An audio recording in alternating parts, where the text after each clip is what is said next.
सब लोग तालियां बजा रहे, क्या क्या हो रहा है, बहुत अच्छा लग रहा है। लेकिन वो दिनों की याद आई जब मैं पहली बार आई थी और इतने ज्यादा कुछ पैसे तो थे नहीं, लेकिन एक जबरदस्त उम्मीद और आशा थी कि यहाँ से बिजनेस निकलेगा।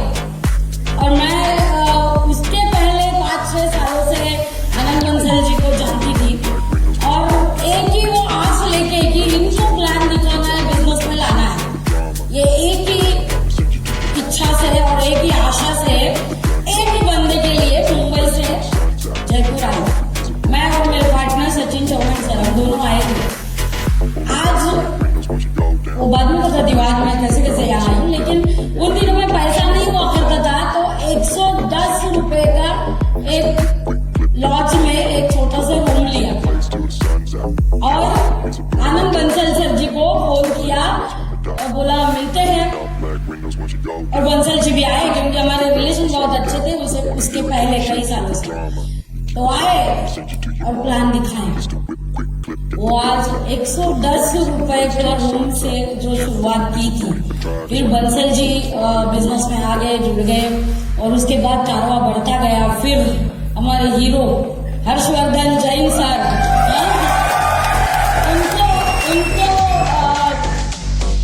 उनको सचिन चौहान सर ने प्लान दिखा के ये बिजनेसमैन ने जैसे तैसे लाया, हम सक्सेसफुल हो गए उनको लाने में और वहां से कारवा बढ़ता गया और आज वो छोटा सा जो वृक्ष था, छोटा सा जो बीज था 110 रुपए के रूम में, वो आज इतना बड़ा महावृक्ष बन गया है। सो कॉन्ग्रेचुलेशन सबसे पहले तो आनंद बंसल सर जी को ब्रांड न्यू आईटीसी बनने के लिए,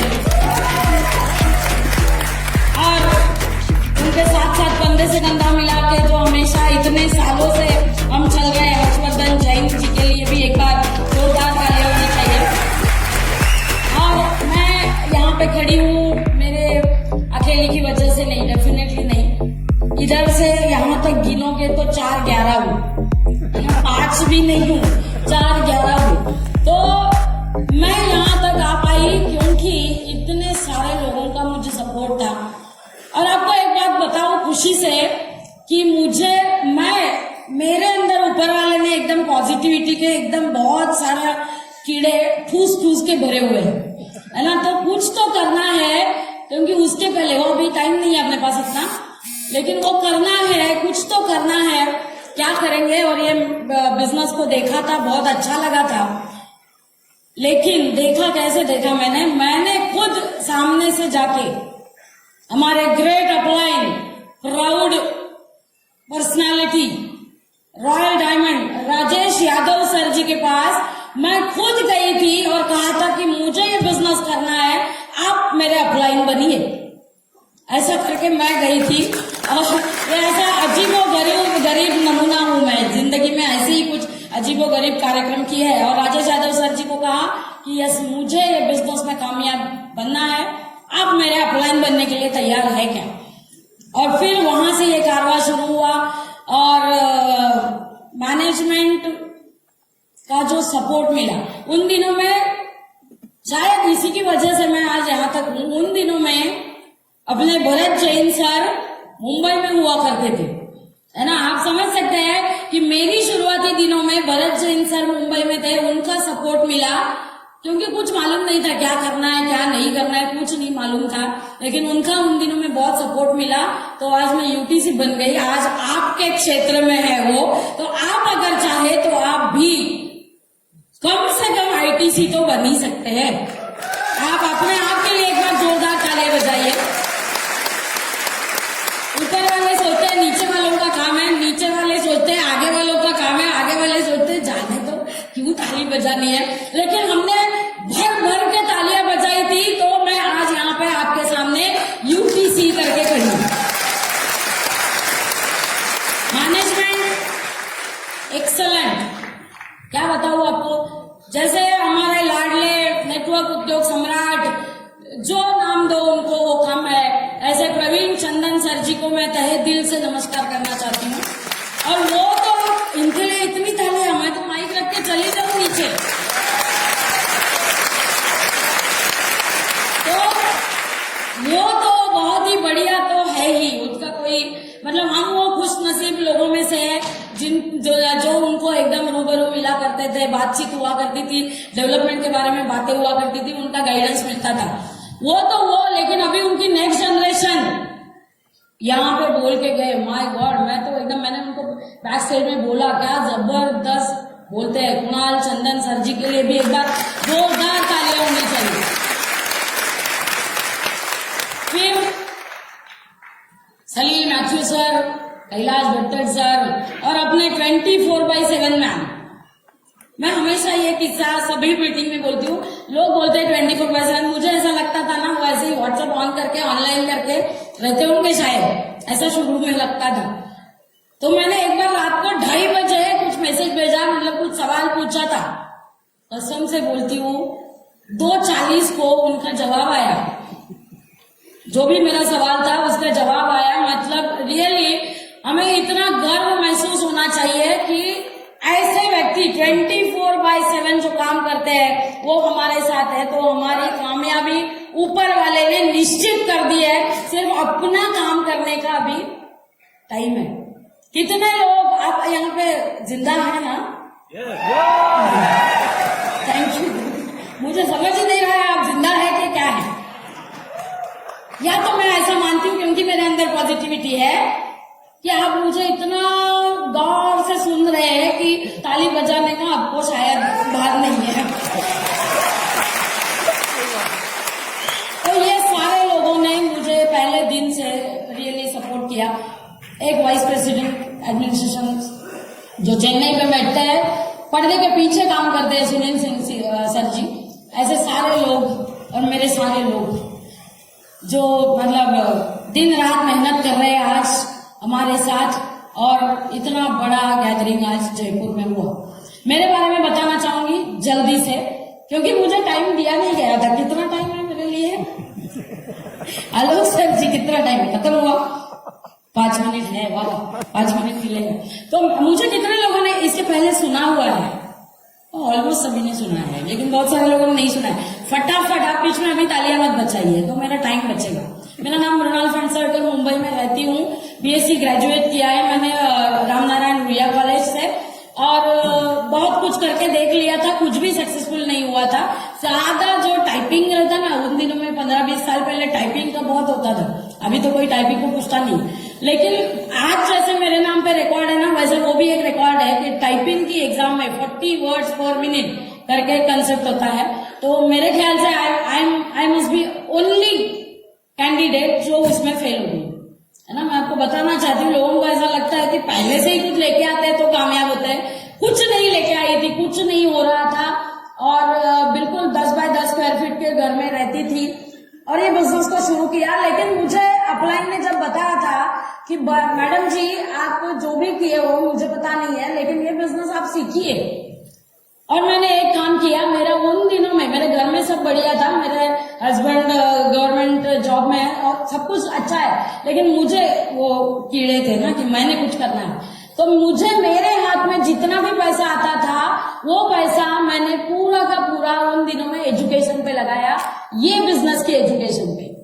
ओके, और ये बिजनेस का एजुकेशन लेती गई और उसके साथ साथ ये बिजनेस बढ़ता गया और आज बड़े फख्र के साथ मैं कह सकती हूँ कि first lady NTC, first lady CTC, first lady ITC, first lady GTC, और आज आपके सामने फर्स्ट लेडी यूटीसी करके खड़ी हूँ। लेकिन उसके पीछे बहुत सारे सैक्रिफाइसेस किए हुए हैं। ऐसे यूं ही ऊपर वाला भी ना टेस्टिंग करके लेता है। ऊपर वाला सोचता है कि इसको इतना पैसा दूं, इतना मान मर्तब दूं तो ये लायक है कि नहीं है, ऐसा पूरा टेस्टिंग दिया, टेस्ट दिए, ऊपर वाले को दिया वो सारा टेस्टिंग, और ऊपर वाले ने फाइनली छप्पा मारा, yes you are a ceiling achiever, आप सीलिंग अचीवर होने के लायक हो। इसीलिए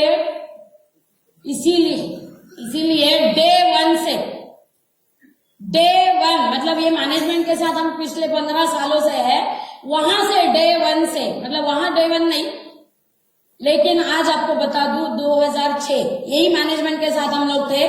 2006 से आज तक, आज दिन एक भी हफ्ता गया नहीं है जिसमें मेरे घर में सीलिंग की अमाउंट नहीं आई है।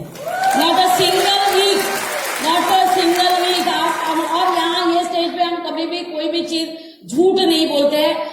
इसके कितने सारे प्रूफ हम बता सकते हैं, उसका सब स्टेटमेंट दे सकते हैं, बैंक स्टेटमेंट दे सकते हैं, लेकिन ये मैं प्राउडली कह सकती हूँ इतने सालों से कंटिन्यूअस सीलिंग अचीवर करके आपके सामने खड़ी हूँ और first lady continuous ceiling achiever करके खड़ी हूँ। और 10 बाय 10 स्क्वायर फीट के घर से शुरू किया था। ये बिजनेस की वजह से, ये कंपनी की वजह से इतनी सारी अचीवमेंट हो गई। आज मेरा मुंबई में 2500 स्क्वायर फीट का पेंट हाउस है और जिसमें मैंने 6th and 7th फ्लोर पे पेंट हाउस लिया हुआ है। जनरली घरों में इधर तो बहुत कुछ होगा, जयपुर में तो ऐसे घर होंगे ही, लेकिन मुंबई की बात कर रही हूँ। और घर के अंदर 6th to 7th फ्लोर जाने के लिए जनरली स्टेयरकेस होता है ना, स्टेयरकेस होते, सीढ़ियां होती है। मेरे घर में मैंने घर के अंदर 6th to 7th फ्लोर जाने के लिए, मतलब हॉल में से बेडरूम में जाने के लिए लिफ्ट बिठाई है। और ये मैं और एक फक्र के साथ बात कह सकती हूँ, मैं नवी मुंबई में रहती हूँ। पूरे नवी मुंबई में मेरा एकमात्र घर है जिसके अंदर ये होम लिफ्ट बिठाई हुई है। ये मेरी ताकत नहीं है, ये सिर्फ और सिर्फ बिजनेस की ताकत है। और एक बात बताऊं, सारे लोग बोलते हैं गाड़ी, गाड़ी जो दिखती है, घर, मेरा घर उधर है ना, आप देख नहीं सकते, लेकिन गाड़ी तो आज नहीं लाई हूँ यहाँ पे, लेकिन गाड़ी दिखती है और दिखता है वो बिकता है। पहले मैं स्कोडा चलाती थी और अभी पिछले 1.5 साल पहले मैंने अपने दम पे, ये बिजनेस की दम पे है ना, अपने दम पे 70 लाख की discovery, land rover discovery sports का ली है। वो इतनी मजबूत और इतनी गाड़ी है ना, ऐसे हाइट पे है और एसयूवी है कि मुझे कुणाल सर ने एक बार बोला ये सच्ची है क्या, लेकिन सर कसम से सच्चा है वो।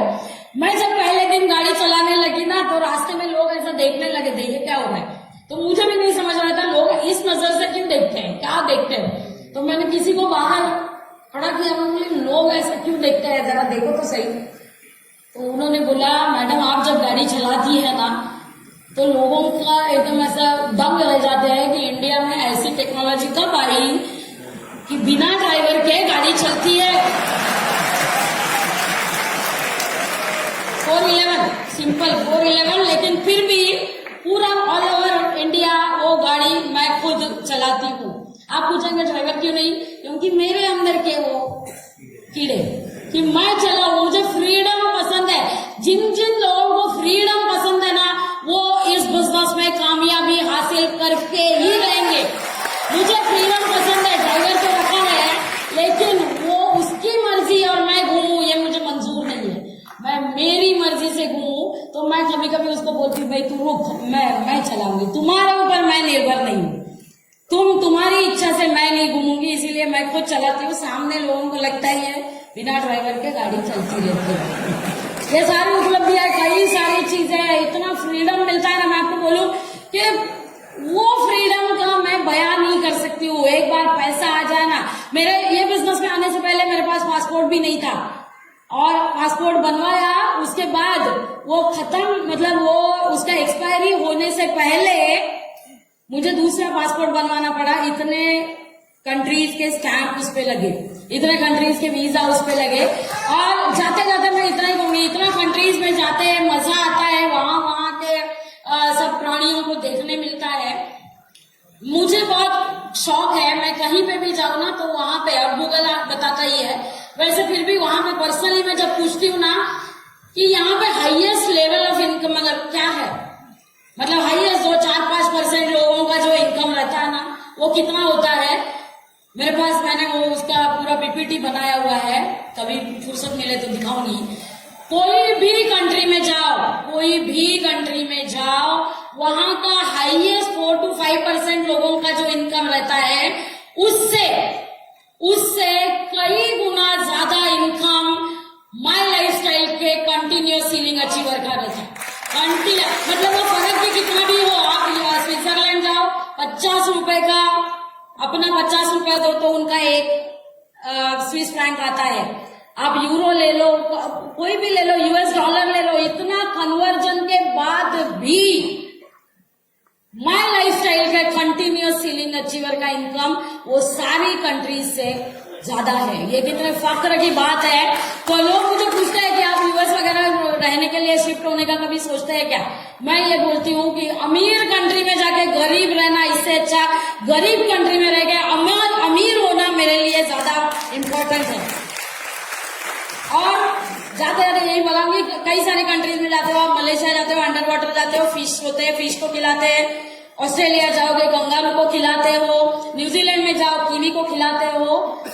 मैं आपको बोलूंगी बाकी कोई कारण आपको ना मिले ना तो भी कुत्ते बिल्ली को खिलाना है ना तो इधर रहो, कोई प्रॉब्लम नहीं। कोई ये बिजनेस को शुरू मत करो, ये बिजनेस का सीलिंग अचीवर मत बनाओ, कुछ मत करो। कुत्ते बिल्ली को खिलाना है तो ऐसे भी खिलाओगे, लेकिन बाहर जाके वो प्राणियों को अपने हाथ से खिलाने की अगर इच्छा है तो सिर्फ और सिर्फ माई लाइफ